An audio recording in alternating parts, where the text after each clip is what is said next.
that told me that somebody was managing by fear.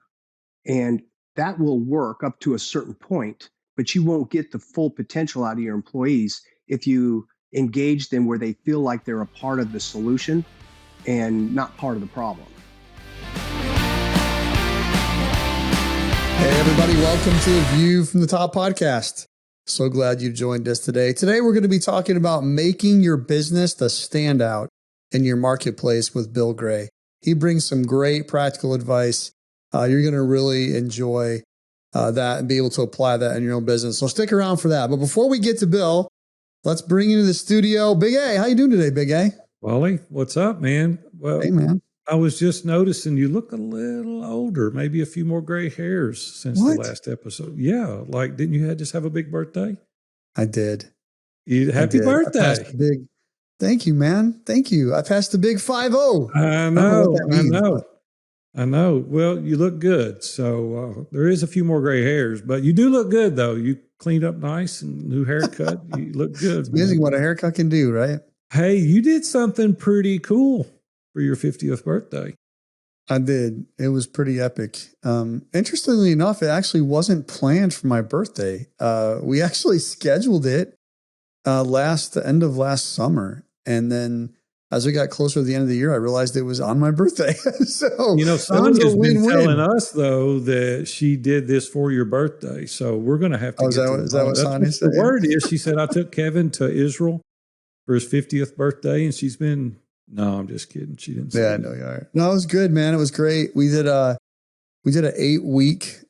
Oh my gosh. We did an 8-day tour in Israel with actually Governor Mike Huckabee, which was really interesting. And it was fantastic. They brought a worship team, and I didn't realize he'd been there like 50 times. Wow. Yeah, he's actually been to Israel over 100, and he's led 50 tours. I saw him do the Sermon on the Mount speech. Chris sent me that video, and that was so cool to watch him do that. Yeah, it was good.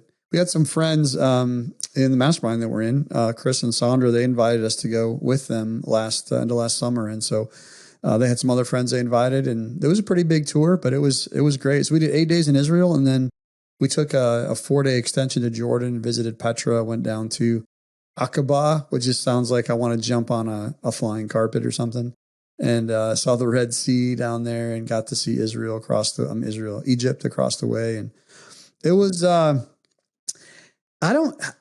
I told you this before I went to the trip, and I actually kind of felt not bad, but both Sonya and I kind of struggled as we got ready to go.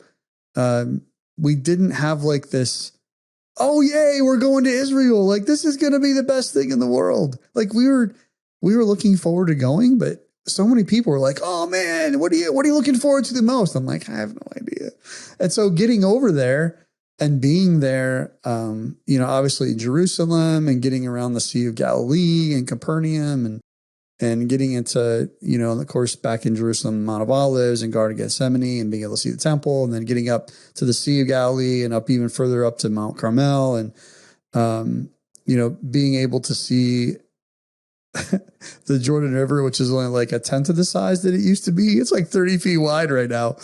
And so it's really funny thinking about the Jordan River. I don't know, in my head, I thought it was really big. And I know things have changed over 2,000 years or 5,000 years, but it was pretty great, man. We got to see a lot, which all over the country, drove all over the country, of course, then to Jordan and down, and really it's giving like a completely different perspective on reading the Bible.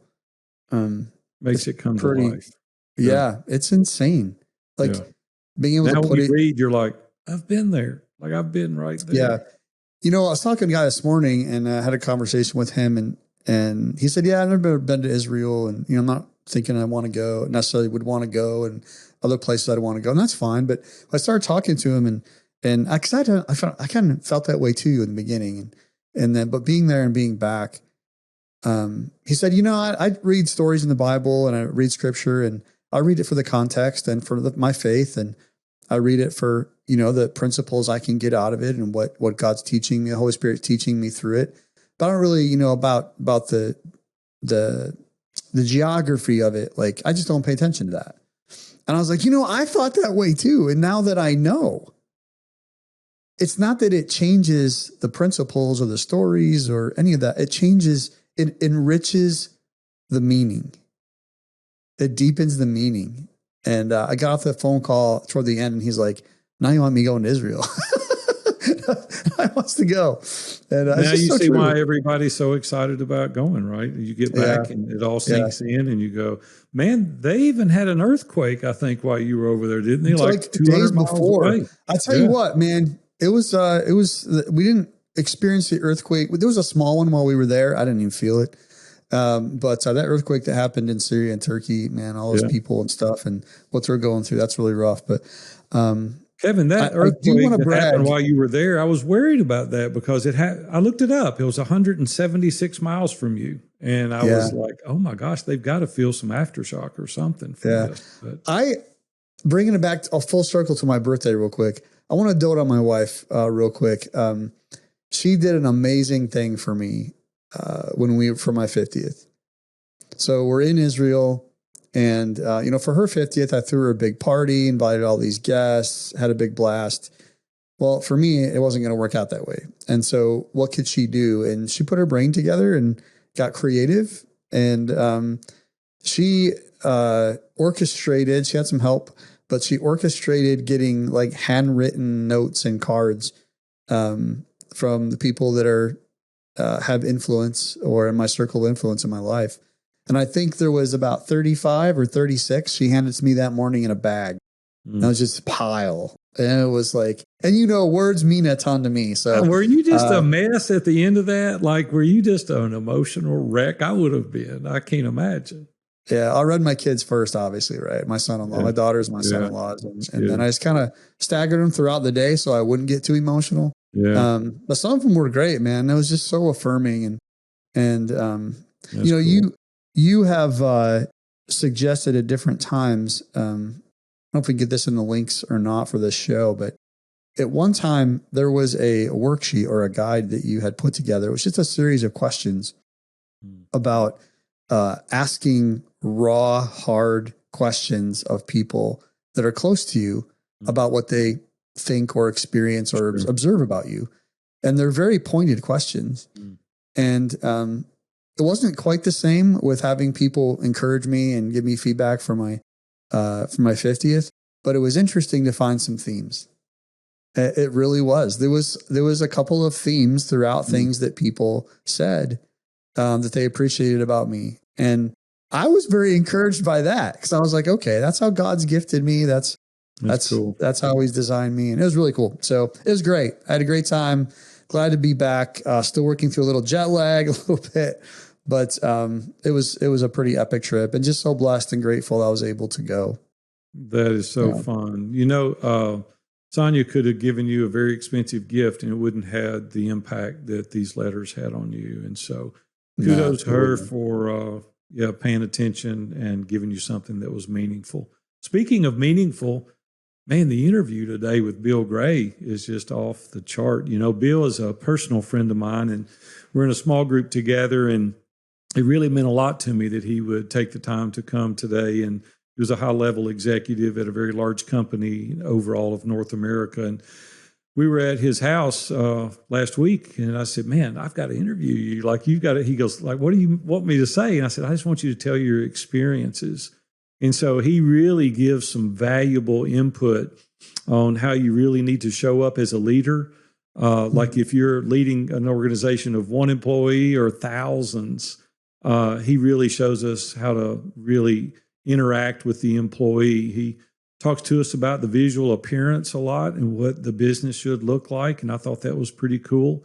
He talks about operational debt and what we've got to look at, and then how to figure out if you've kind of outgrown yourself and what to do as a result of that. So pretty excited for everyone to hear this interview today. So Kevin, it's going to be great. No further ado, let's bring Bill in. All right, let's get Bill in here. Well, this is a pretty special day for me, quite honestly. We get an opportunity to interview a lot of cool people, but today, not only is he a cool guy, he's a personal friend of mine. And Bill, man, it's good to see you today, buddy. How you been? I've been good. Every day is good for me.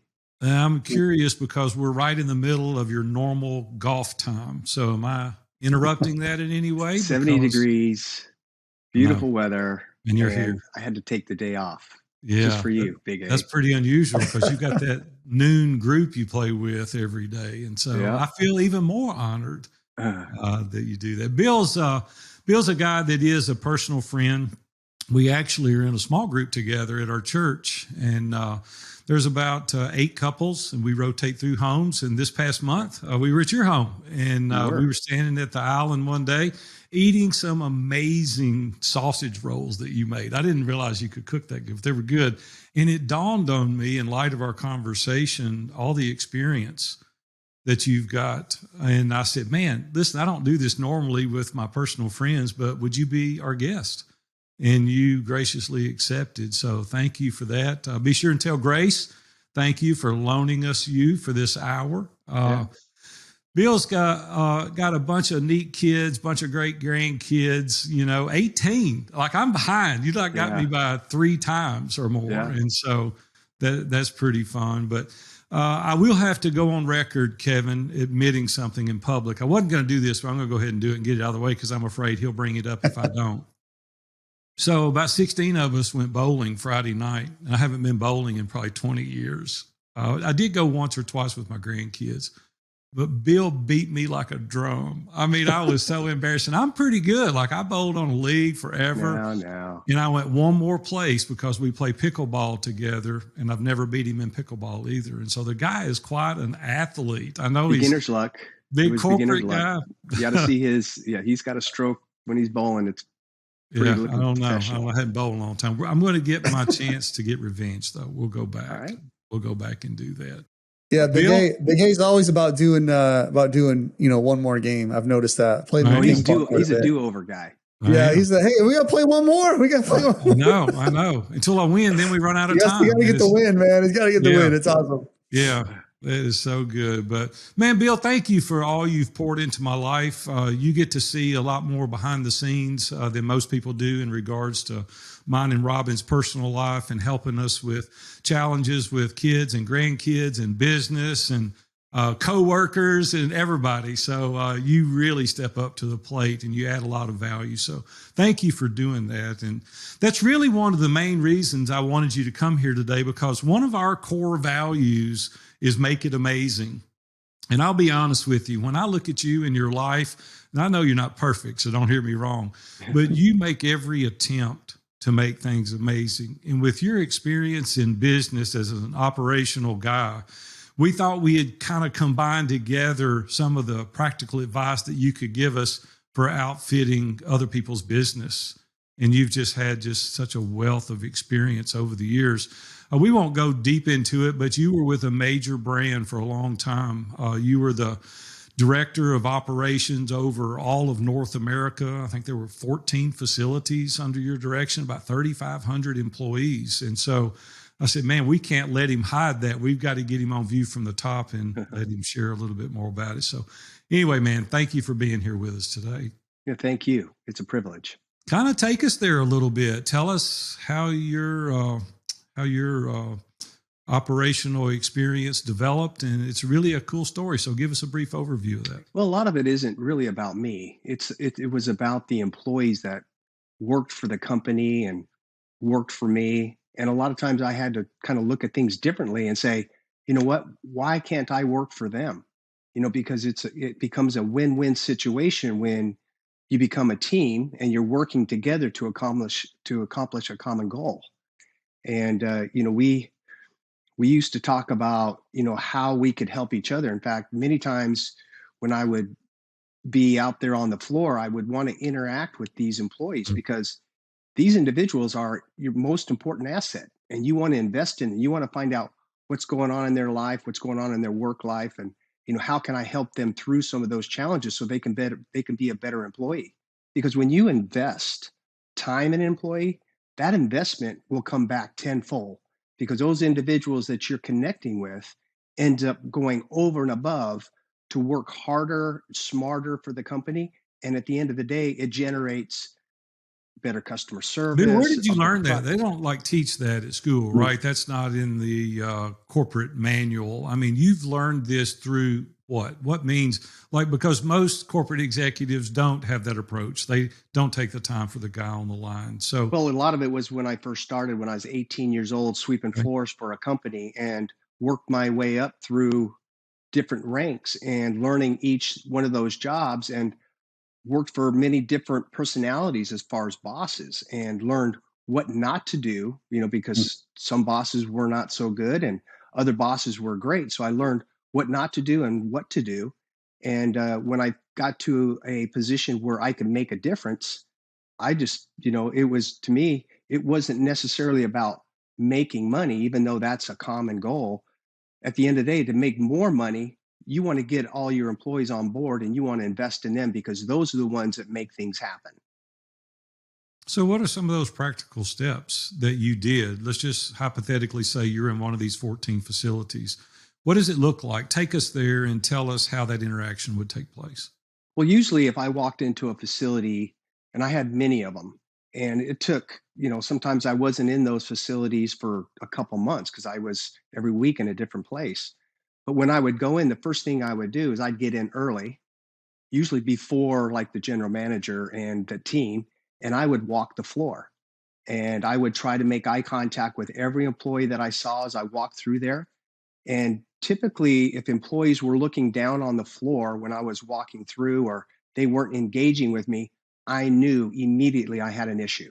I had a problem in the plant at the leadership level. And for those plants that I went through, when I walked through and I waved to them and made eye contact and they'd wave back or they would approach me and say, "Hey, how are you doing?" I knew that the management, the leadership, was engaging with employees and they were willing and openly, happily, wanting to communicate at that level. So those were telltale stories for me on what was working and what wasn't working just right off the bat. So it's kind of like the dog had been kicked, right? I mean, if you got a owner that's abusing an animal, they're real timid, they look away, they're cowered down, Yeah. not physically doing that in these plants, but you knew immediately if you saw people time and time again looking away, looking down, not interacting, there was a real problem at the top. There was a Absolutely. And I management and problem. that told me that somebody was managing by fear. And that will work up to a certain point, but you won't get the full potential out of your employees if you engage them where they feel like they're a part of the solution and not part of the problem. What was some of the primary objectives for you to walk through the plant? Was it just to hear from the employees? You told me a cool story Sunday when I was at your house about getting up really early in the morning.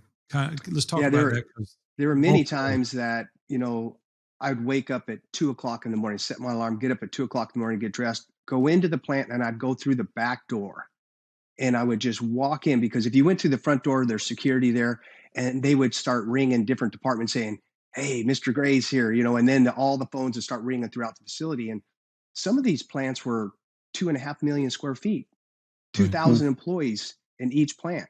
Some were 300, so they're different sizes. But if I went through the back door, I was able to go into areas that were, and you're talking night shift, right?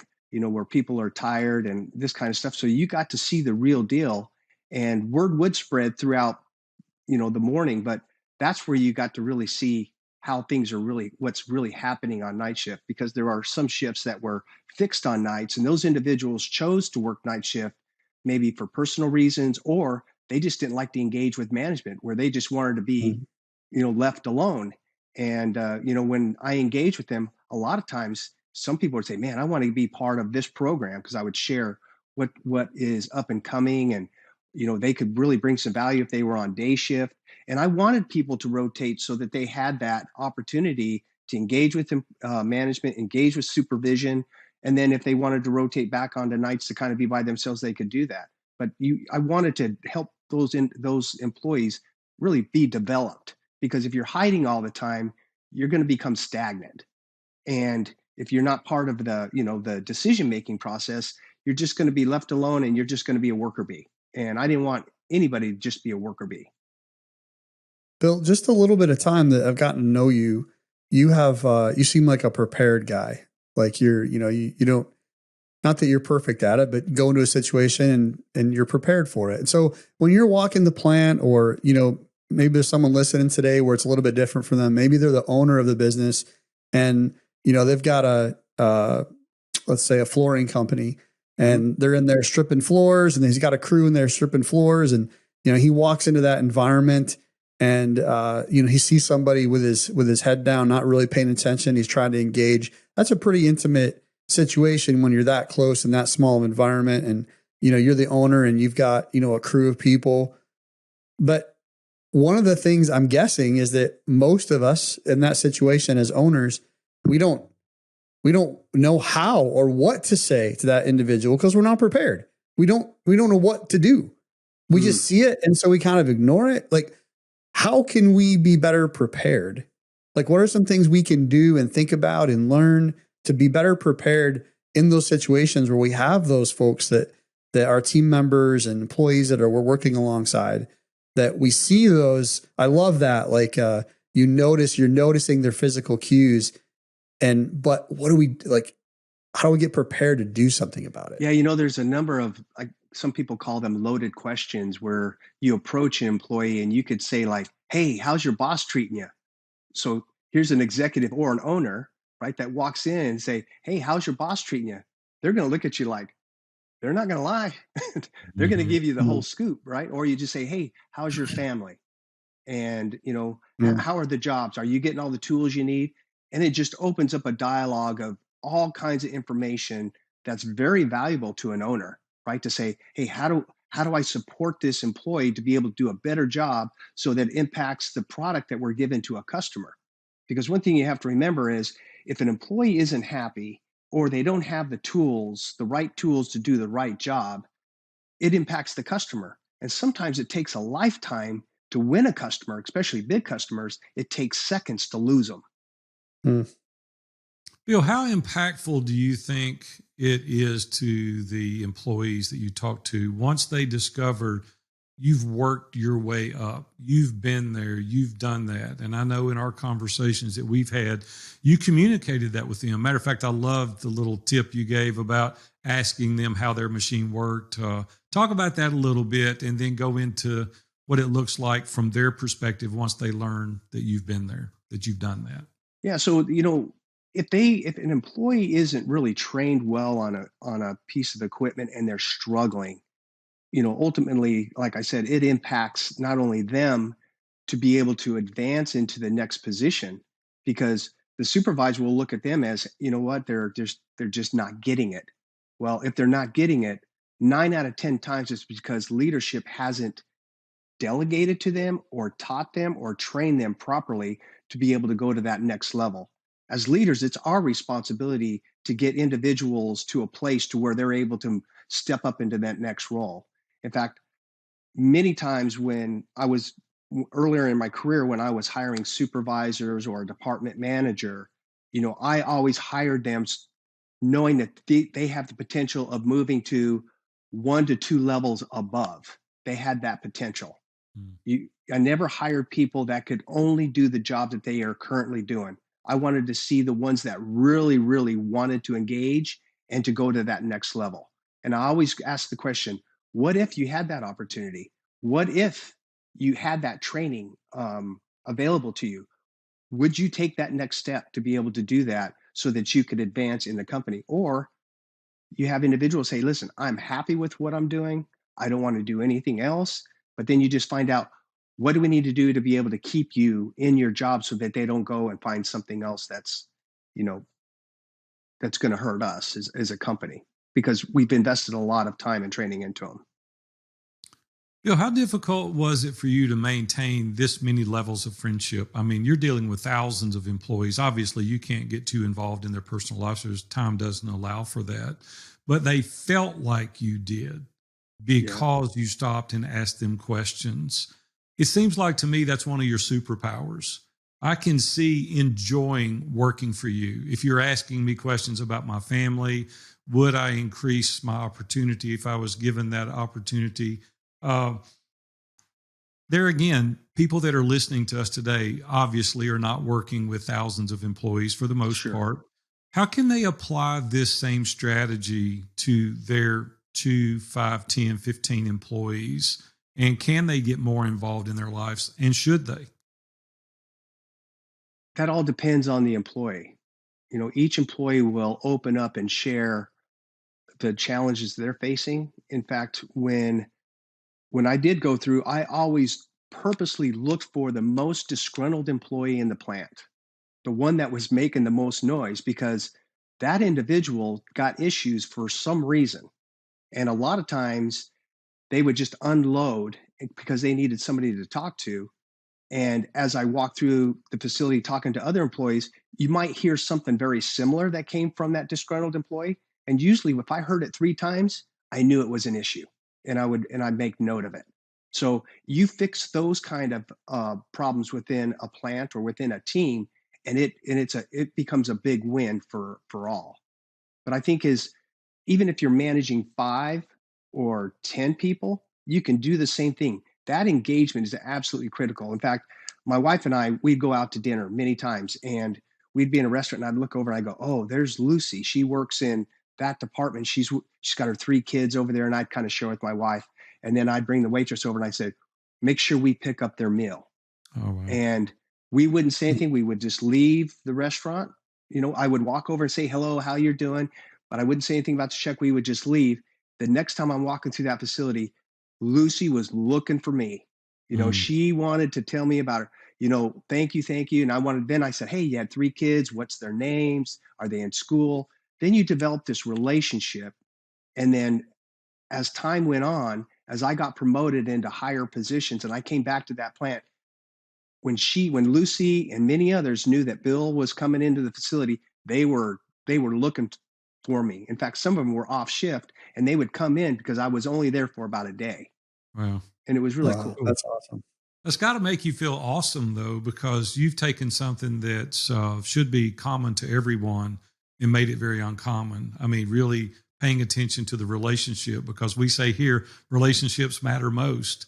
And it's very evident in your leadership that the relationship matters the most. So that's pretty cool. The printing industry is obviously what you were in. I don't know if we've mentioned that or not, but like, what did the plants look like? Like, was it important to you what they look like? Because the general public didn't really ever come in there. So what did the plants look like that you took care of? There's some plants that were legacy plants that were there from the very beginning, and many other plants were acquired through acquisitions. And I had the privilege of actually going into some of these plants that were acquired. So the culture in those plants were very different.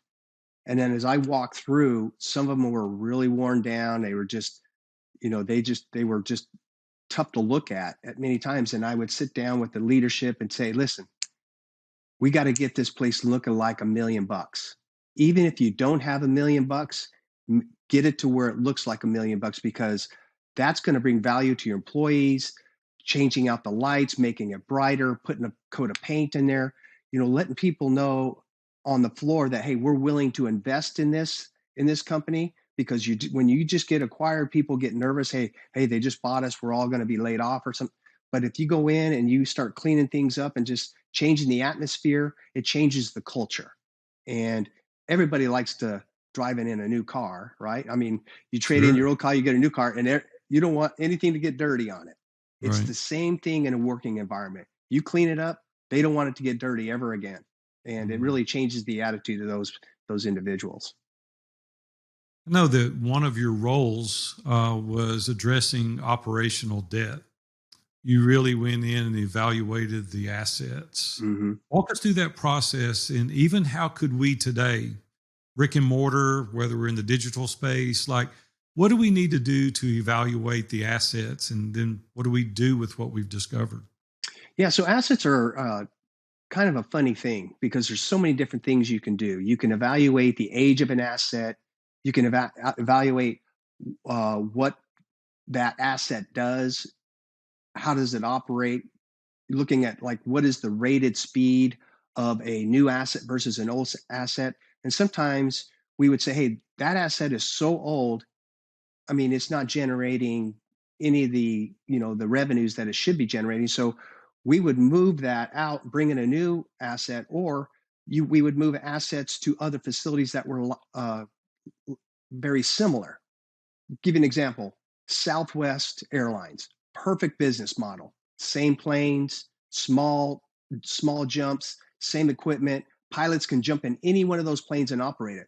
But if they had a DC-10 versus a 737 versus, those pilots aren't familiar. So what we do is we try to standardize our equipment across our platform so we could have operators work on any piece of equipment at any time. And many times we would say, hey, this plant's completely loaded. Let's fly some employees over there. They could operate that equipment in a different state.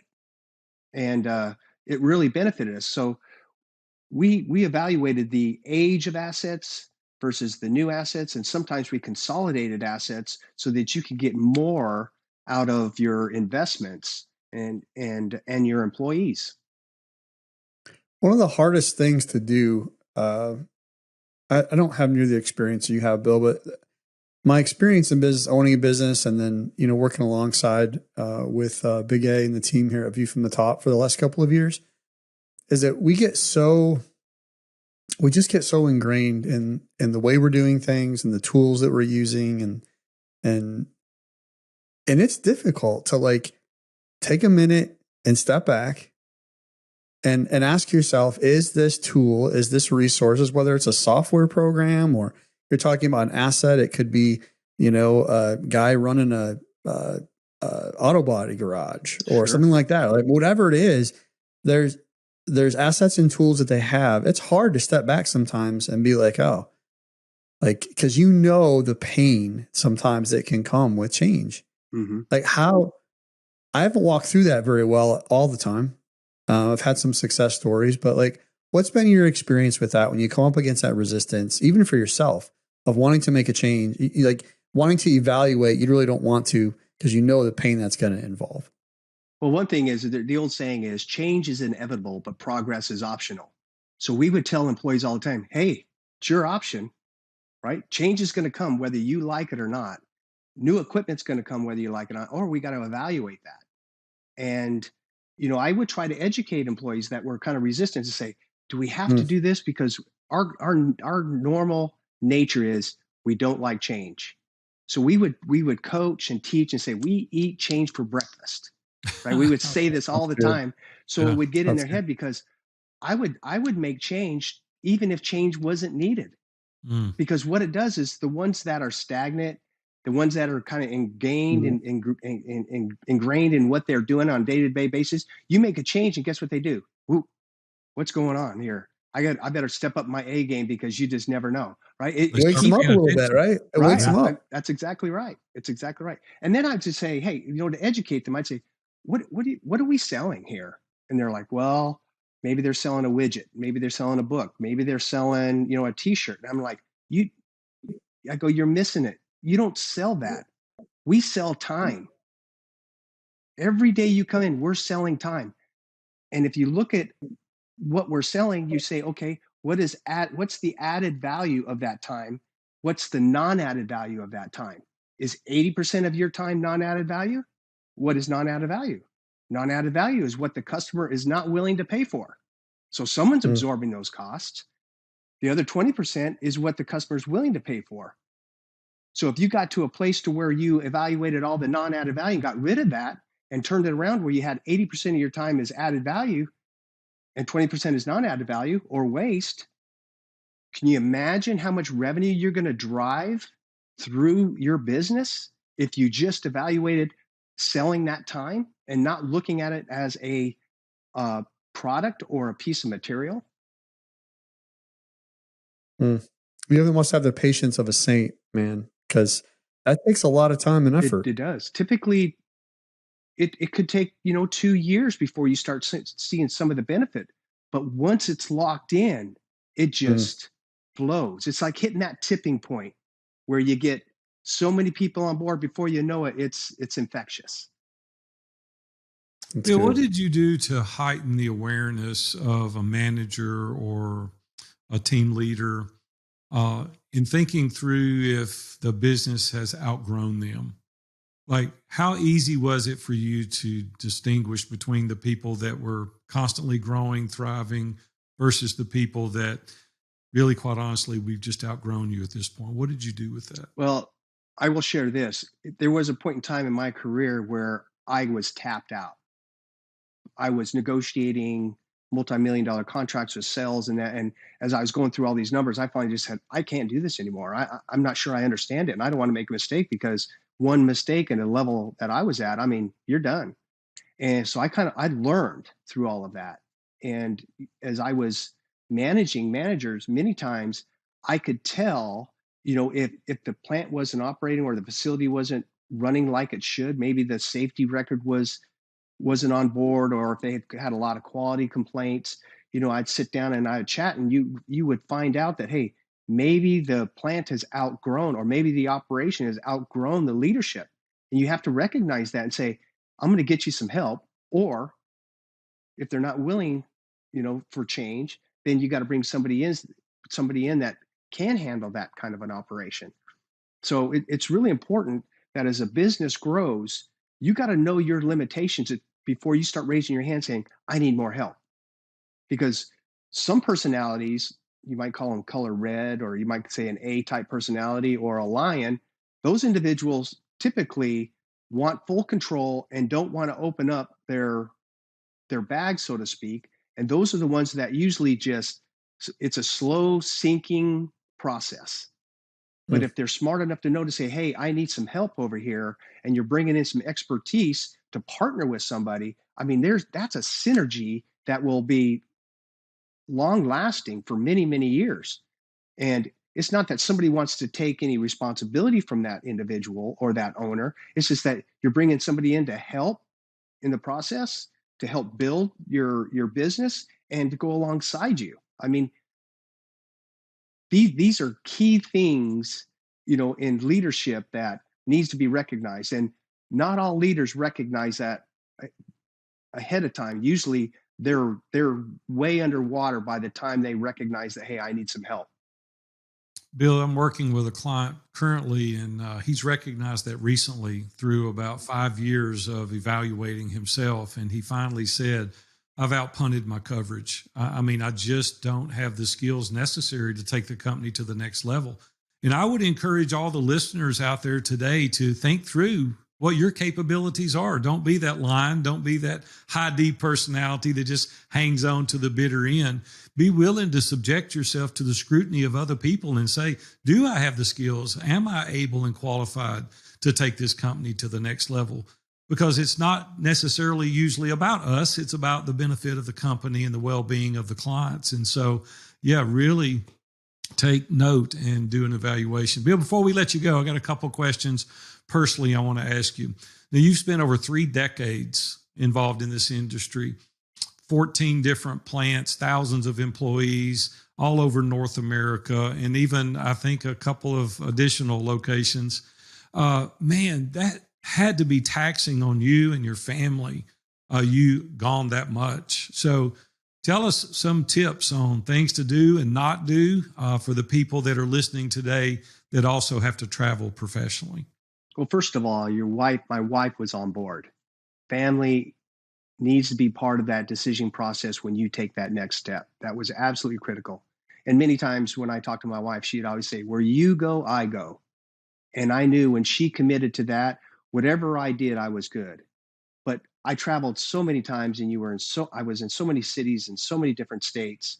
There were places that were not so good and some places that were okay. And when I say not so good, that means walking into a restaurant and making sure that you've got some accountability, that you're not going into a place to where a waitress walks up to you and, things can really go south, because as an executive, there's many, many people that are out there to take you out for their own personal gain.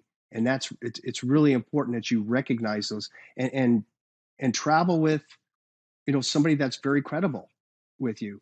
One of the key rules, and my wife and I were key in this, is I would never be in an office or in a room with a female by myself. And if I was, I always had the door open, and I was always in sight of a secretary or somebody else. And when I did walk into a room with a female, I always told the secretary, hey, keep the door open and just make sure you're in hearing distance for accountability purposes. So when you're traveling, you're in hotels, you just got to make sure that, you know, you're protecting yourself, because the adversary's out there to take you out. Every corner you turn, somebody's there to either remove you or to affect you somehow, some way. Maybe it's money, but it can really bring you to your knees. Bill, what are some of the challenges related to your children? You have 5 children, and there's no way you couldn't have missed some ball games and birthdays and things like that, or did you? You know, I didn't miss a lot. There were times I'm driving 80 miles an hour to go to a wrestling tournament, you know, to make sure I was there for those activities. And I would tell you, many times I left the plant. You know, if I wasn't traveling, I would leave, and I would get to a certain place, or I would fly in if it was a big regional tournament or a state tournament. But most of my executive time was as my kids were older. You know, a lot of them were already out of school and having kids. But earlier in my career, we were more stationary, where I could be there. But family is important, because you never want your kids to ever say, Dad, you were never there.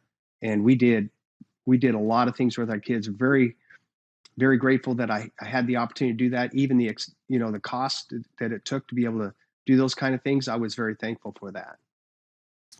Bill, one of the things that I was really encouraged to hear from you in a story, you may not even remember telling the story. We won't go into the details of the story, but there was something involved in one of the companies you worked with that didn't align with your personal moral values, your convictions, your core values. And there was a great opportunity ahead of you that you could have taken advantage of. And you just completely said, that is off the table for me. I don't want to participate. I don't want to be involved in that whatsoever. It's against my personal moral beliefs. How do you muster the courage to take that kind of stand in the kind of corporate environments that many people are facing today?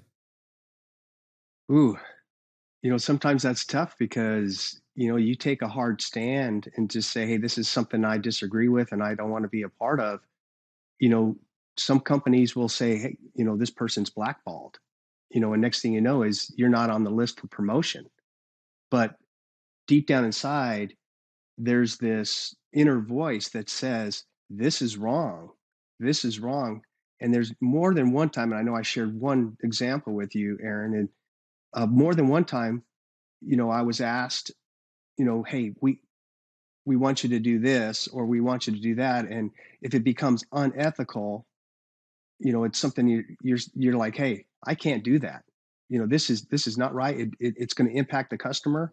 But on a personal level, um, just a quick note, on a personal level, I was asked to take over a certain plant that was producing some material that didn't agree with my faith and my beliefs.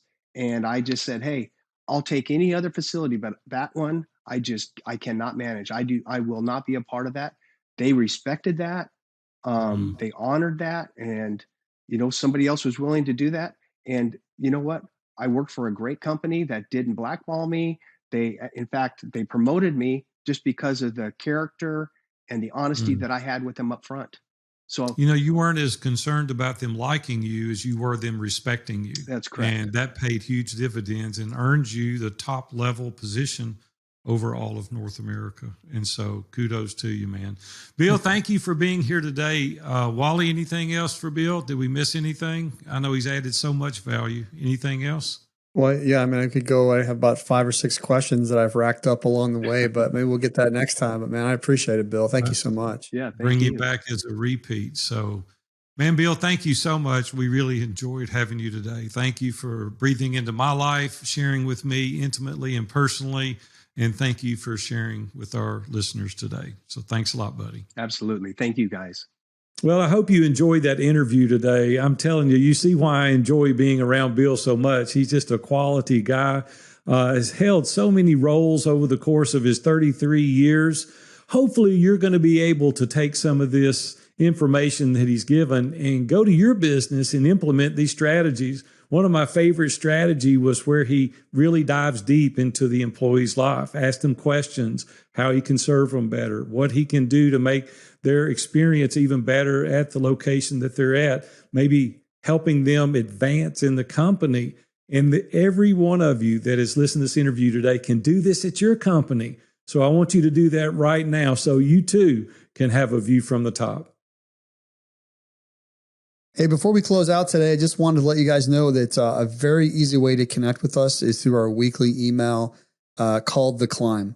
So you're going to love this thing. It's once a week or once every other week. It's easy to digest, just bite-sized topics that every small business owner, entrepreneur, husband, and father can use to help them live a life of success and significance as they climb to their own view from the top. So check it out at viewfromthetop.com/climb. That's CLIMB.